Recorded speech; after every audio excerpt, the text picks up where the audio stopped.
semmoinen homma, että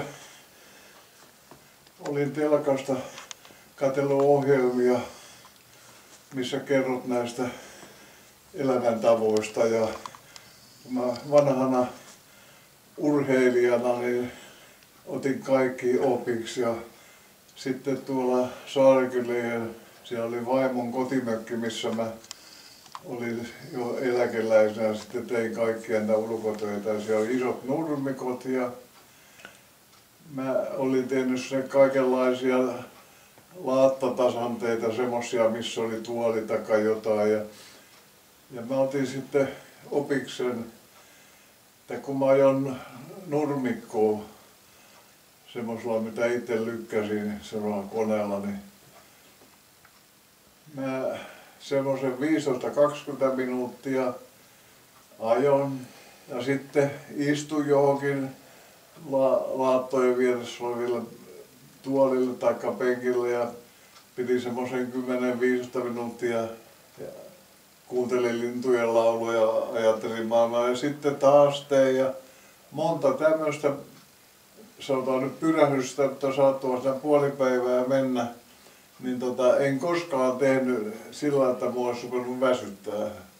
Ja tää oli semmoinen niin oppi, että ja mitä nyt tulee tuohon elämään, niin muistan kun mä olin Itä-Karjalassa, niin komppanian päällikkö antoi mulle vapaata palveluksesta, kun minä silloin lähdin juoksulenkille, koitin pitää itteni jonkinlaisessa kurissa, kun mä olin nuorena semmoinen urheilija ja tämmöiset jutut siitä tuli sitten. No sodan jälkeen oli semmoinen, liityn tietysti urheiluseuraa ja sitten oli mun mielimatkoja oli 400 ja 800 metriä ja 1500.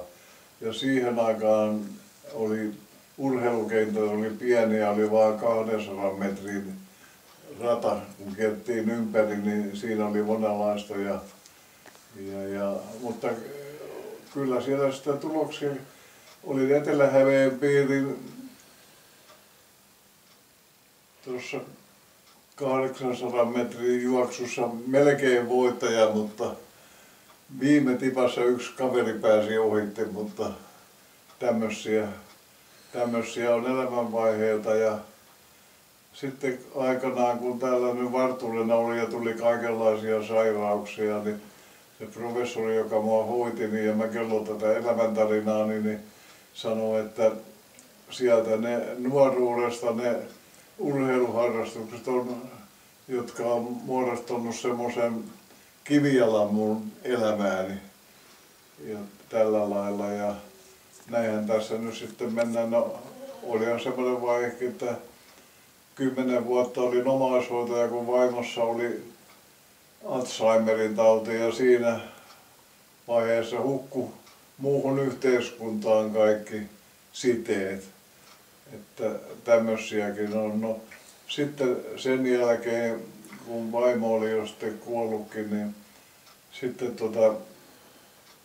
joku noukki minut tonne, meillä on sotaveteraaniyhdistys, niin sinne jäseneksi ja olen nykyään sen hallituksen jäsen ja varapuheenjohtaja. Ja sieltä niin aukesi uusi maailma sitten, kun kaikki muu oli katkennut ja siinä nyt sitten mennään tässä vaiheessa ja täällä on sitten semmoinen Reumaliiton Apila, toi hoitolaitos, missä silloin tällöin aina olen, jos mä saan 10 päivää, niin mä jaan sen 2 osaan, olen viikon kerrallaan.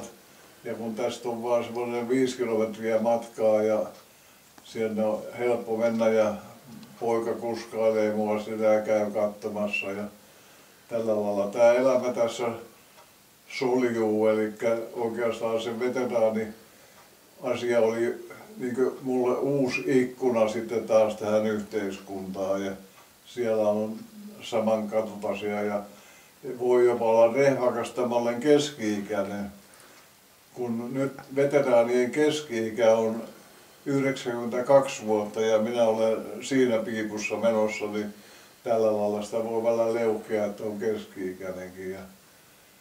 Ja tässä vaan päivä kerrallaan, ei mitään ihmeellisiä, ja se hyvä puoli, että voin asua kotona ja likellä oikeastaan keskustassa. Ja tässä on sitten ollut yksi ikkuna tai kaksikin, mitkä näen tuonne kylälle päin, ja mä sanon, että siinä on mun viitoskanava, kun mä näen ketä menee ja ketä tulee.